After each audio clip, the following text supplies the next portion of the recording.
Kali ini kita akan membahas mengenai masalah ekoenzim. Apa sih ekoenzim itu? Ekoenzim terdiri dari dua kata eko dan enzim. Eko adalah singkatan dari ekologi, yang artinya adalah satu cabang ilmu biologi yang membahas mengenai masalah manusia dan lingkungannya. Jadi ekologi di sini dimaksudkan adalah lingkungan. Enzim adalah satu protein yang spesifik yang dihasilkan oleh mikroba yang berfungsi sebagai katalis dalam proses metabolisme. Sehingga ekoenzim di sini adalah enzim yang ramah lingkungan. Ekoenzim adalah satu larutan organik yang diperoleh dari hasil fermentasi antara gula, bahan organik, dan air dengan perbandingan 1:3:10. Kenapa sih ekoenzim itu perlu? Ada beberapa alasan. Alasan yang pertama adalah hampir 70% sampah di TPA adalah sampah organik yang berasal dari rumah tangga. Dan ini akan menimbulkan berbagai hal seperti aroma yang bau sekali. Kemudian bisa menimbulkan ledakan karena pada proses pembusukan menimbulkan gas metana yang mudah terbakar dan akan menimbulkan ledakan. Alasan lainnya adalah dapat meningkatkan pemanasan global. Ini diakibatkan karena gas metana yang terbentuk tadi ini dapat meningkatkan suhu sehingga dapat menimbulkan pemanasan global.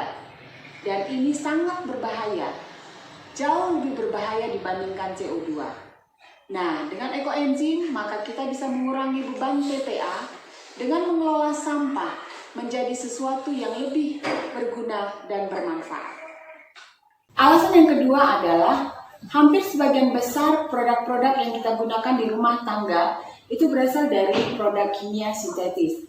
Kita bisa ambil contoh pengharum ruangan, pembersih lantai, deterjen, sabun, dan lain-lain. Dan juga kemasan produk yang kita gunakan tersebut ini akan mencemari lingkungan.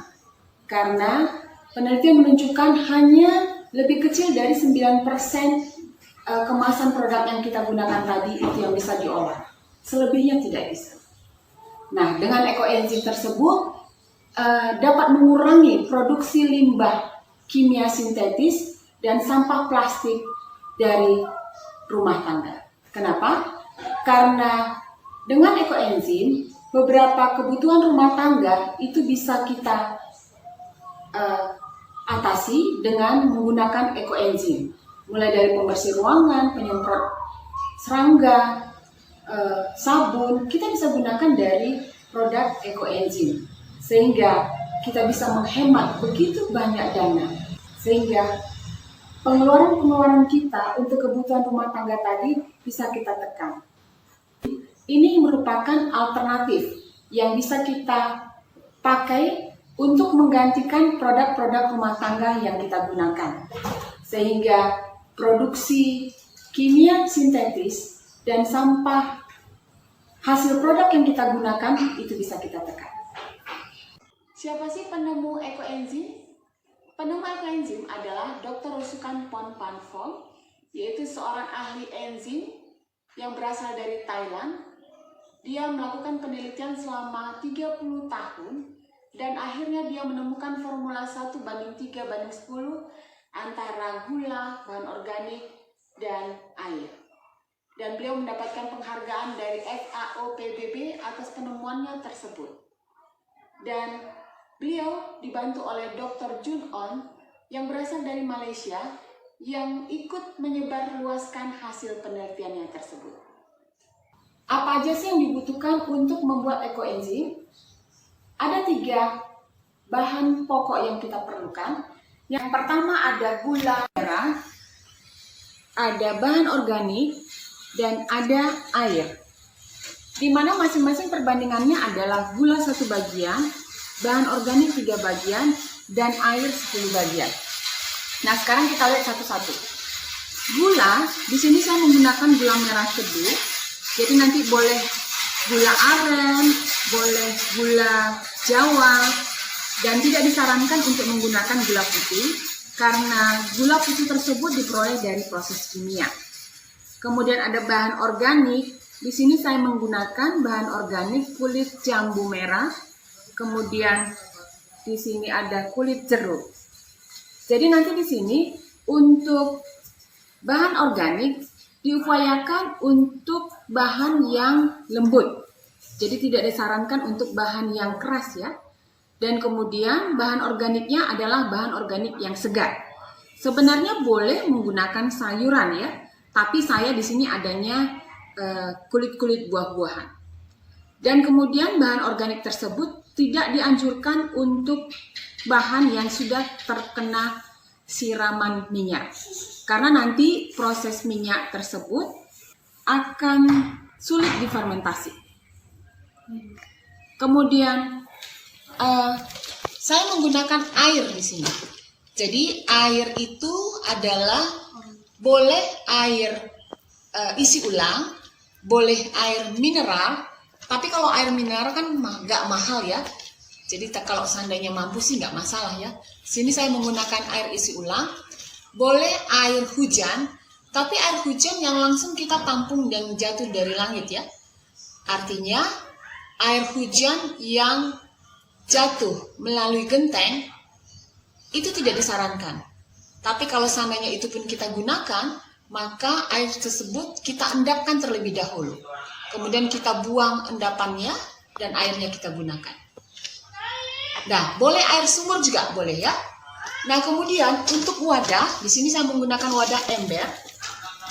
Nah, sebelum kita menentukan nanti 1 banding 3:10, maka kita harus tentukan untuk wadah sebaiknya kita isi air 60% dari volume wadah. Jadi saya menggunakan di sini ember, 60%-nya itu sama dengan 13 kilo air.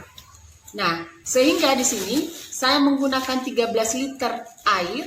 Dengan demikian bahan organiknya itu 3 kali 13, sehingga ini 3,9 kilo ya. Di sini memang agak kelihatan sedikit. Ini proses eco-aging yang saya lakukan di sini adalah proses cicil ya. Jadi sebagian saya sudah masukkan di dalam wadah tersebut ya. Jadi ini merupakan cicilan yang keempat. Kemudian di sini molase yang saya gunakan dalam hal ini gula merah tebu ini sebesar 1,3 kilo. Sehingga perbandingannya 1:3:10. Dan kemudian setelah ini teman-teman bisa lihat bahwa ini saya sudah melakukan pencampuran ya, tapi kurang, sehingga ini saya tambahkan terakhir pencampurannya. Teman-teman bisa lihat. Hari ini baru penuh ya, sehingga ini saya masukkan kembali. Ini. Kemudian saya masukkan lagi di sini kulit jambunya. Demikian. Kemudian kita aduk sedemikian rupa. Nah, ini saya aduk sedemikian rupa. Dan gula merah tebunya saya sudah masukkan sebelumnya ya teman-teman. Tadi perbandingannya 1:3:10. Gula merahnya 1,3, bahan organiknya 3,9 kilo, dan airnya 13 kilo. Nah, sedemikian rupa saya sudah aduk. Nah, ini tidak boleh lama-lama ya, karena ini merupakan fermentasi anaerob ya, jadi tanpa udara, sehingga kita harus cepat-cepat seperti ini. Kemudian setelah ini saya akan mengikatnya supaya semakin rapat. Saya ikat sedemikian rupa.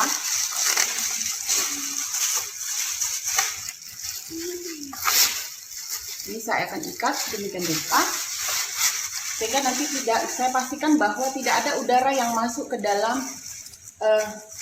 mulut wadah tersebut. Kita tutup, ada baiknya kita buat label di sini, yaitu tanggal pembuatan dan jenis bahan organik yang kita gunakan.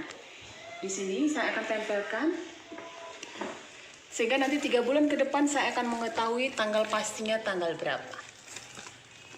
seperti ini. Setelah itu saya akan tutup rapat dengan slip ini, teman-teman. Jadi nanti kita pastikan bahwa tidak ada udara yang masuk seperti ini.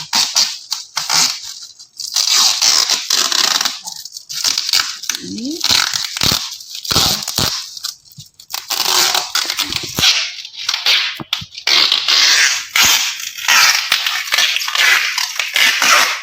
oke deh, selesai. Setelah 3 bulan kita boleh panen. Jadi nanti panennya itu dengan menyaring air hasil fermentasi tadi di sini. Air hasil fermentasi kita saring sedemikian rupa dan kita pindahkan ke wadah yang lebih kecil ya.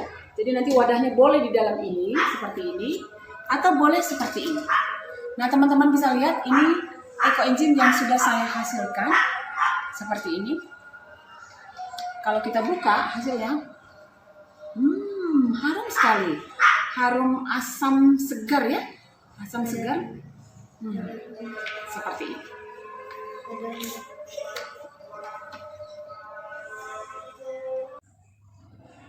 Bagaimana sih dosis pemakaian daripada ekoenzim? Dosis pemakaian ekoenzim kita bisa lihat di bawah ini. Contohnya, 1 membersihkan kompor dan areal dapur. Ekoenzim tambah sabun tambah air 1:1:5 atau 10. Artinya ekoenzimnya 1 bagian, sabunnya 1 bagian, airnya 5 bagian atau 10 bagian. Kita ambil misalkan ekoenzimnya 1 ml, maka sabunnya 1 ml dan airnya 5 ml atau 10 ml. Jadi teman-teman bisa lihat di sini ya, apa kebutuhan teman-teman. Di sini disajikan semua, ada yang mencuci piring, mencuci pakaian, mengepel lantai, dan segala macamnya. Teman-teman bisa ambil data ini untuk penggunaannya dalam kehidupan sehari-hari.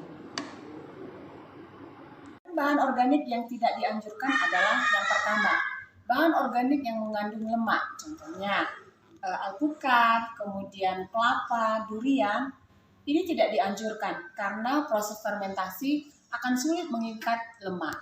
Dan juga jika ini terjadi, maka pada hasil proses fermentasi tersebut terjadi gumpalan-gumpalan. Yang kedua, untuk bahan organik yang berkulit keras ya, ini tidak dianjurkan karena sulit sekali untuk dilakukan fermentasi. Yang ketiga, untuk biji-bijian, misalkan biji durian, biji alpukat, ini juga tidak dianjurkan ya, karena memang akan sulit dilakukan fermentasi.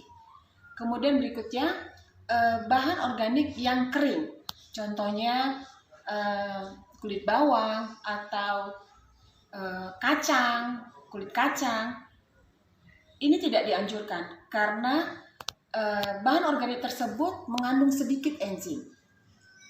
Kemudian bahan organik yang keras ya, contohnya kulit singkong, itu tidak dianjurkan karena memang membutuhkan waktu yang lama untuk melakukan proses fermentasi tersebut. Adapun manfaat ekoenzim tersebut adalah sebagai berikut. Yang pertama sebagai larutan pembersih. Jadi ekoenzim tersebut boleh kita gunakan sebagai pembersih lantai, pembersih baju, atau pembersih tangan, dan lain-lain. Manfaat kedua adalah sebagai pupuk tanaman. Jadi dengan ekoenzim tersebut dapat menyuburkan tanah dan tanaman.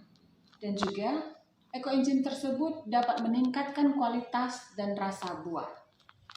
Manfaat yang ketiga adalah dapat melestarikan lingkungan. Kenapa? Karena ekoenzim tersebut berasal dari bahan-bahan alami yang ramah lingkungan. Sehingga ketika kita menggunakan ekoenzim tersebut tidak merusak lingkungan yang kita tinggali. Yang keempat adalah manfaat ekoenzim dapat mengusir hama. Jadi hama pada tanaman bisa kita usir dengan ekoenzim, dan juga hama di rumah tangga ya. Contohnya serangga, kecoa, semut, tikus, itu bisa kita usir dengan menggunakan ekoenzim. Pada dasarnya, penggunaan ekoenzim tersebut adalah untuk menyelamatkan bumi. Jadi beribu-ribu manfaat lainnya itu adalah bonus. Pada dasarnya adalah bagaimana menyelamatkan bumi dari pemanasan global, karena pada proses pembuatan ekoenzim tersebut, pada proses fermentasinya itu sudah menghasilkan O3, di mana O3 tersebut dapat mengurangi CO2 sehingga terjadi penurunan suhu, sehingga pemanasan global dapat kita cegah. Jadi semakin banyak kita menggunakan produk ekoenzim, maka semakin kita membantu dan menyelamatkan bumi ini. Sayangi bumi, sayangi diri kita, sayangi lingkungan kita. Demikianlah pembahasan saya mengenai masalah ekoenzim saat ini. Dan jika teman-teman ingin bertanya lebih lanjut atau ada yang kurang jelas, boleh tulis di kolom komentar di YouTube channel saya ini. Dan jangan lupa share ke teman-teman lain dan jangan lupa di subscribe ya. Terima kasih. Dah, salam ekoenzim.